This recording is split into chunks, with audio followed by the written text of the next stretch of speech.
নাগরিকবৃন্দ, আমরা ইতিমধ্যেই আজকে 27 জুন সঙ্গীত স্রষ্টা সুরের জাদুকর আর.ডি. বর্মনজিকে পুষ্পার্ঘ্য নিবেদনের মাধ্যমে শ্রদ্ধা জানিয়েছি।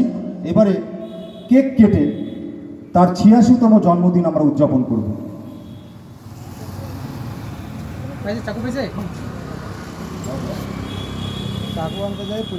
আমাদের এখানে দুজন ক্ষুদে শিল্পী রয়েছে, সমৃদ্ধ দাস এবং সমৃদ্ধি দাস। জ্বালিয়ে দিতে হবে, কি জ্বালিয়ে দিতে। সঙ্গে রয়েছে আমাদের আরেকজন বোন সঙ্গীত শিল্পী পিঙ্কি দাস। আমাদের আজকের এই অনুষ্ঠানে কেক দিয়ে আমাদের সহযোগিতার হাত বাড়িয়ে দিয়েছেন মনসা বেকারি।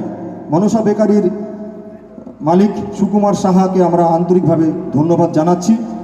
একটি সুন্দর কেক দিয়েছে, তখন তাকে বলবো কেকটিকে একটু দেখানোর জন্য।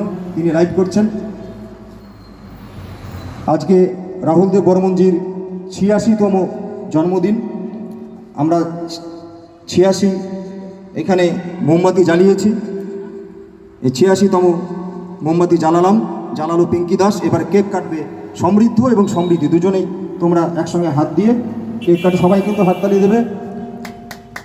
Happy birthday to you, happy birthday to you, happy birthday dear R D. Burman, happy birthday to you. এবার কেক খাইয়ে দাও, একটু কেক খাইয়ে দাও সবাইকে। কেক না, তুই হেল্প কর। আমরা কেক কেটে রাহুল দেব বর্মনের 86তম জন্মদিন উদযাপন শুরু করছি।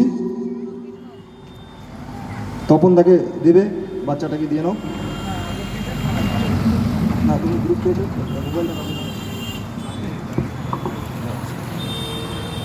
আমাদের এই পঞ্চম মিউজিক্যাল ট্রুপের গ্রুপ ক্রিয়েটার অ্যাডমিন তপন দাকে আজকের এই শুভ দিনে কেক খাইয়ে তাকে আমরা সম্মান জানাচ্ছি। কেক খাওয়া পর্ব চলছে। আমরা যারা সদস্যরা রয়েছে তাদের কাছে আমরা কেক পৌঁছে দিচ্ছি। আর আমরা সময় নষ্ট করছি না। এবারে আমরা সরাসরি সঙ্গীত অনুষ্ঠানে যাচ্ছি।